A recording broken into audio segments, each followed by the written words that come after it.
When I was 24, I had a wild experience.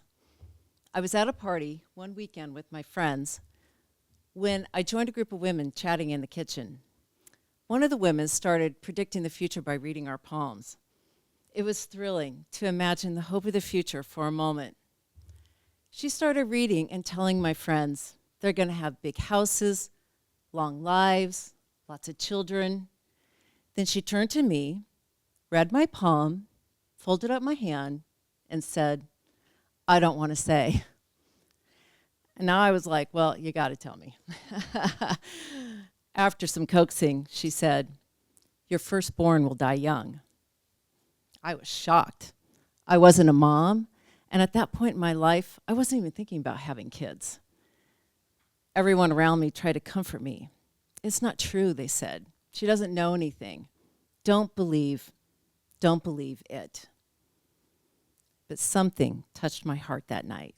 At that stage of my life, I didn't know that about the love that's created between a parent and a child.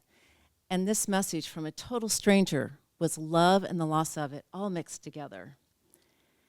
And I realized that my life may not go as I had planned, that there might be losses along the way. We often talk of loss as if it's not a part of our living.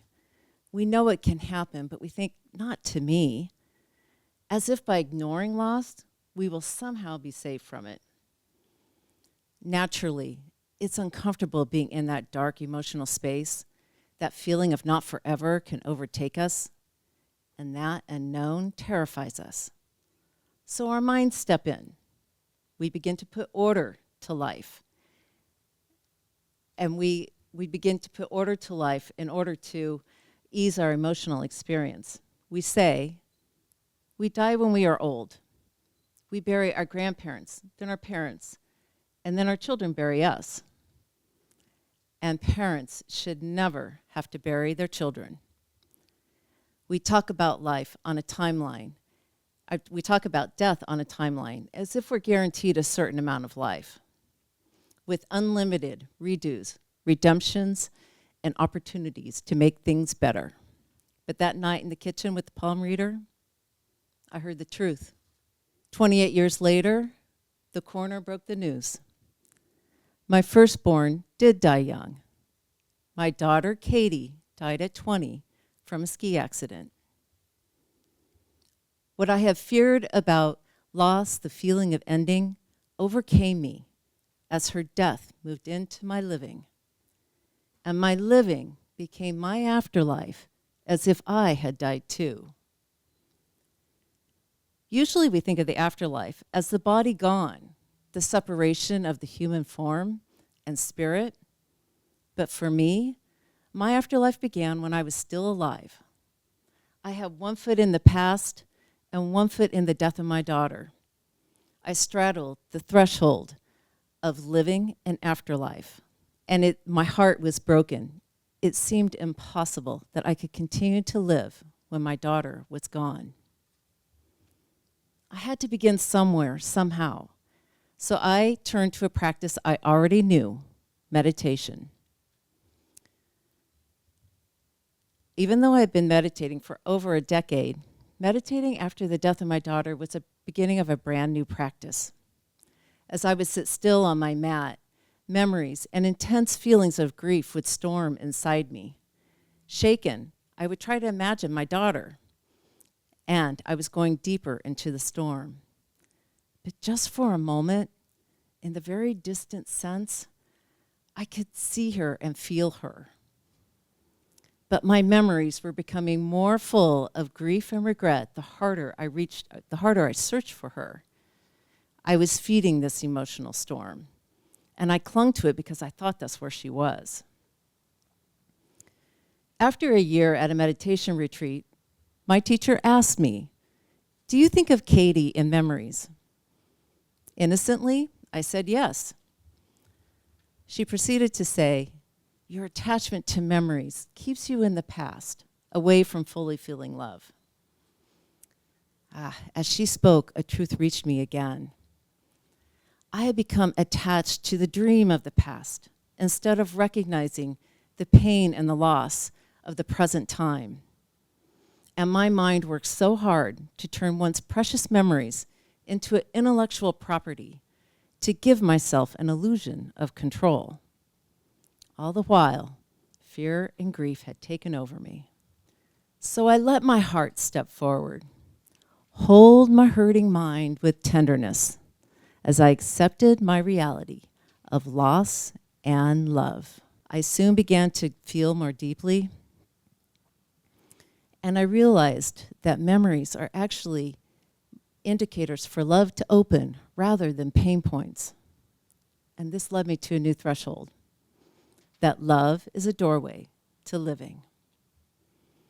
I came back from that retreat with a new commitment to meditation, but really to my heart. I knew my heart was meant to experience the depths of love and loss together. And I knew I had to love Katie in present time. And I knew I had to love her with the grief, to love her fully. And I understood as I sat still on my mat that love and grief are inherently connected. They are two sides of the same coin. You see, love is never lost. It lives inside us. It is life. When a beloved dies, it's so easy to get caught in the regrets and memories. When you didn't get time to rectify your mistakes or do the things you wish you had gotten to do, you can spiral into this regret. We get stuck in the grief. One of the moments of grief that I've carried was the last time I spoke with Katie. When she called, I was late for an appointment. Now, I didn't know this was going to be the last time we spoke. All I could see was that we would have 1,000 more phone calls. So I was the one who rushed off the phone. I said, "I love you, we'll talk on Sunday." But she paused. She paused. Looking back, that's what strikes me. She hung in the air just for a little bit. We both did. And I have to wonder if in that pause, it was a nudge to begin to say goodbye in another way. Because of this, it has taken me a while to bring this moment of regret into stillness with meditation. When I would sit with the regret, I would become busy inside with reasons and logic. You didn't know, I would tell myself over and over again.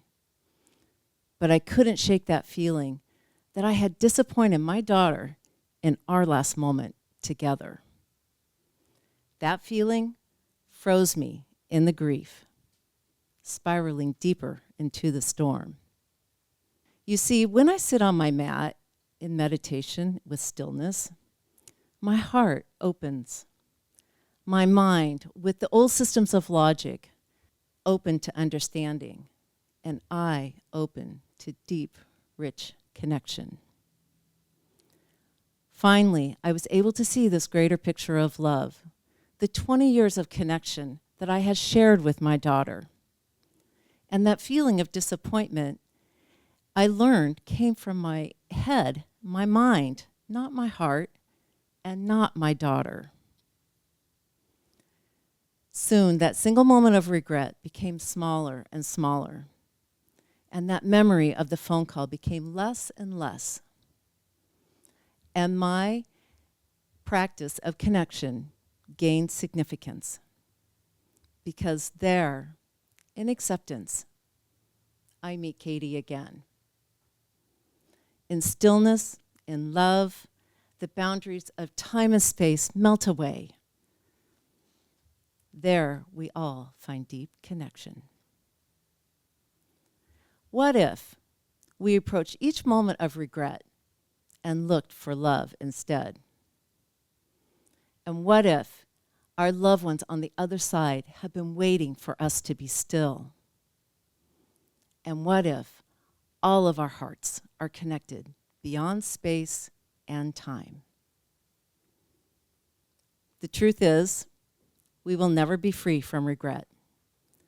We will never be free from loss. However, we can find freedom within them when we connect with love.